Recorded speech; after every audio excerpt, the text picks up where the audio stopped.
One of the more interesting directions Red Dead Redemption 3 could take is to follow Charles Smith to Canada. Following the events of the first and second games, there are various potential characters that could follow their stories. Not only is Charles a unique character, but Canada can be a great setting for RDR3. The Red Dead Redemption series has shown that it has no specific rules when it comes to making sequels. Set several years before the original, Red Dead Redemption 2 delves into the past of the van der Linde gang and shows John's situation in the first game. As such, RDR3 could follow multiple storylines, such as Red Dead Redemption 3's focus on Jack Marston after his father's death. Of all these possibilities, perhaps the most interesting is Charles. Charles has a strong backstory for Red Dead Redemption 3. Charles, a member of the van der Linde gang, managed to survive until the end of the game, although the Dutchman went rogue in RDR2, losing faith in his formerly revered leader. A loyal friend of Arthur Morgan, he has a reputation as both the strongest member of the gang and their best hunter. Although he only joined a few months before the events of RDR2, he paid tribute to everyone except the grumpy Mija.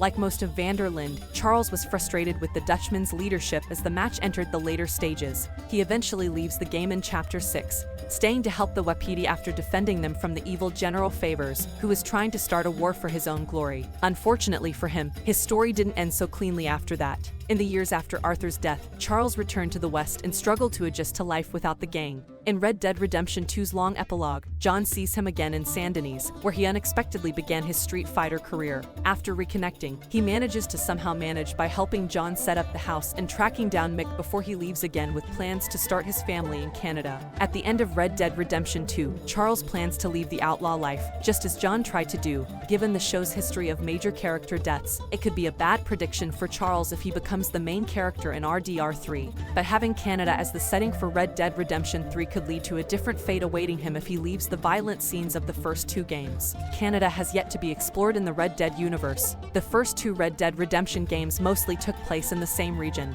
There are some differences, like Red Dead Redemption 2's pointless detour to Guam, but it keeps the general Wild West setting. For the third game in the series, the new location could be a refreshing change. With Charles heading to Canada at the end of the RDR2 code, this could be the way to go in the next race. RDR3's Canadian setting will likely offer a harsher environment than the first two games, especially if RDR3 takes place during harsh winters. In this sense, it will not only create new challenges, but the change of location will also provide players with a variety of new flora and fauna. One of Red Dead Redemption 2's strongest points is the sheer amount of detail in how Arthur interacts with the natural world as he hunts and forages. After the impressive display, the Rockstar team can certainly recreate early 1900 seconds Canada with the same love for detail. Red Dead Redemption's story takes players through the Wild West, to Mexico, and even to a country that doesn't exist. However, John and Arthur never get very far north, at least not while the player is following them. Canada players will have a whole new area to explore, with new wildlife to hunt, new terrain to traverse, and settlements to encounter. A new house filled with strange encounters is a perfect metaphor for Charles' desire to break free from the constraints of the past and start anew.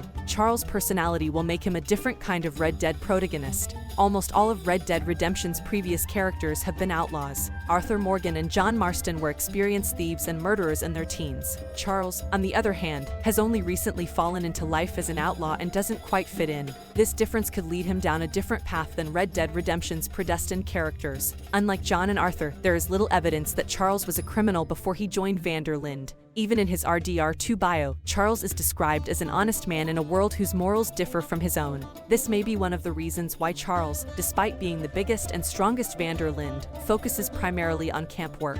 By making Charles the hero of Red Dead Redemption 3, this side of him can be explored more deeply. As much as he craves peace, he needs more violent skills to survive. Charles is more of a survivor who hangs out with the gang than an actual gangster, making him a unique protagonist. Being able to live the entire game in his head and watch him try to escape the cycle of violence that his friends didn't escape could have been an exciting story. A happy ending in RDR3 for Charles would be another change of pace for the series and welcome after what Arthur and John have been through together. After the first two games told such good stories, RDR3 has a lot to look forward to. The next game in the series had to maintain the high quality and at the same time offer something new to the fans. After Charles Smith to Canada, Red Dead Redemption 3 will be able to give players a new and satisfying experience. Thanks for watching. Don't forget to like and subscribe, and support my channel.